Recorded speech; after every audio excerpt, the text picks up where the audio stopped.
plan for the mega fight with you and Crawford for 150? If we can make it at that weight division, I mean, whatever weight division I'm at, if wherever we still boxing at the same time, let's do it. I'm down to fight any one of these motherfuckers. I ain't here for the money. I'm here to win.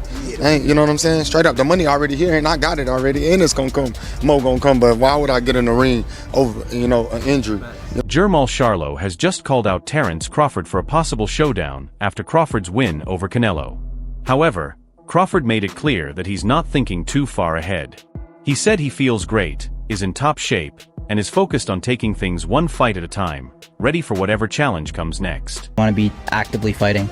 I don't know, It's not something you think about? You're just going fight by fight? I always take one fight at a time, one fight at a time. I feel great, I'm healthy, and like I said, I'm looking forward to having some fun. Additionally, Terence Crawford mentioned that if he retires undefeated at 42-0, he'll be completely satisfied, knowing it was a mutual decision with his team.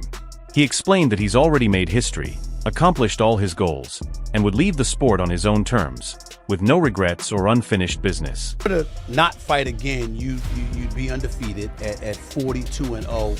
Would that satisfy you?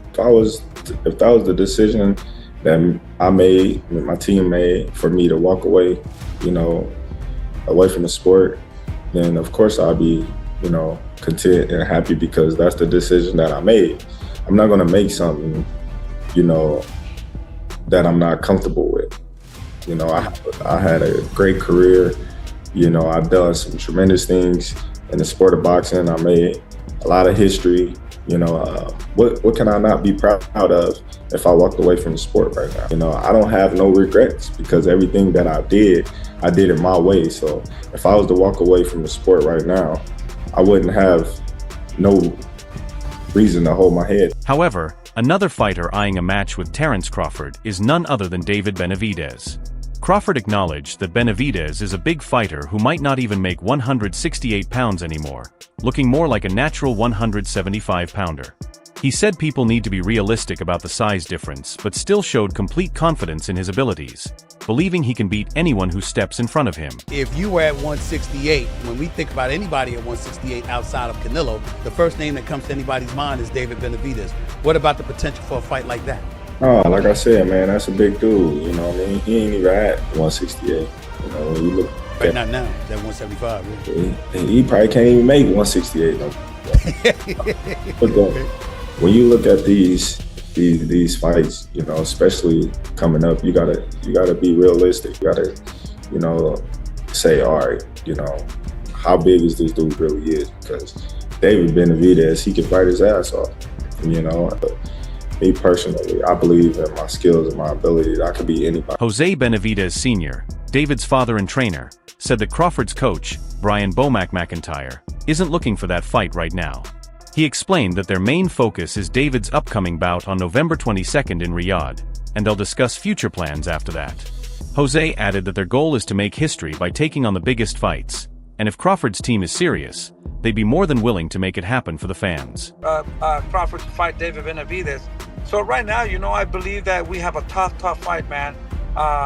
November 22nd. I don't want to get ahead of my fight, and we're super focused 100% on getting to Riyadh and making that fight happen and keep proving ourselves and show the people who David is. Let's see what happens after that. Like I said, I will tell you though that it will be easy because, we'll be fighting. If everything goes well, we'll take a couple of weeks off and the weight will not be a problem because we will already there kind of. So, at the end of the day, it's, my job as a manager is to get them the best fights and train them as a trainer. And, we want to make history, brother. So, and if the people want that fight and people think that that's a good fight, and if Bomac and Terence Crawford want that fight, why not? We're here to please the fans. Jose added that a Crawford-Benavidez fight wouldn't be an easy one for Crawford, referring to his son as the Mexican Monster. He pointed out that David is young, strong, and throws constant punches, unlike Canelo Alvarez. While he praised Crawford as the pound-for-pound best, he cautioned that David's power and non-stop pressure could be overwhelming for an older Crawford. From what they want, I think David's too big for Terence Crawford.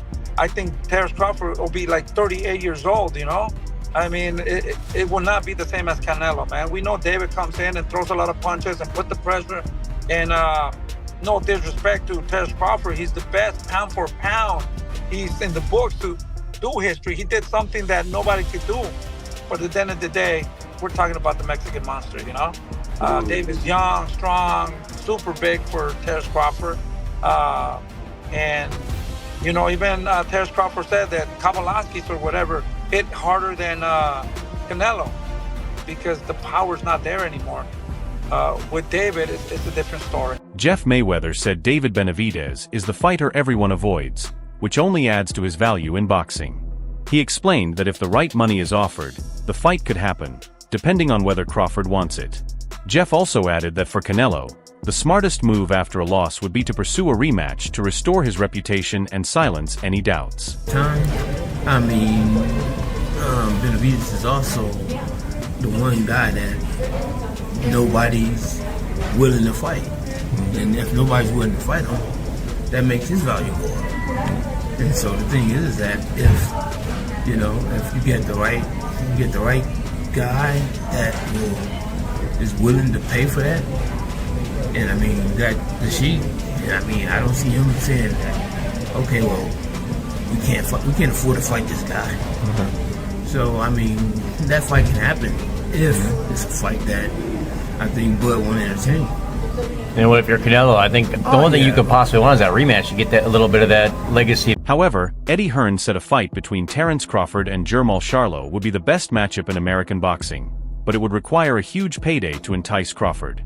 He explained that Crawford understands how dangerous Charlo is, not out of fear, but because Charlo is the new generation fighter who just needs big fights to prove his greatness. Terence Crawford against Charlo and Ennis, for me, is the best fight in American boxing. But it needs to be a payday for Crawford that would get him interested, because Crawford knows how good Boots is. And I'm not saying that Crawford thinks he's going to lose to Boots, but he knows that is a real fight. But for me, Boots is the new Crawford. We've just got to go out and get the fights to show how great he is. Moreover, when asked if he's still interested in facing Terence Crawford, Jermell Charlo dismissed the idea, saying his sole focus is his upcoming fight on October 11th. He explained that thinking about anything else could be a distraction, so he's completely locked in on what's ahead and not considering outside challenges right now. Is it still a fight that you have interest in? My main focus right now is October 11th. That's all I'm worried about. October 11th. I ain't worried about no outsiders. You know, I like that. That's how when you don't pay attention to what you got in front of you and you think ahead. That's how things happen. You know, my main focus is October 11th. That's it. All right, everyone. Stay tuned for the latest boxing news, highlights, events, and stories. Subscribe to Glove Lords and turn on notifications so you never miss an update. Don't forget to check out our other videos too. Until next time, take care and stay safe.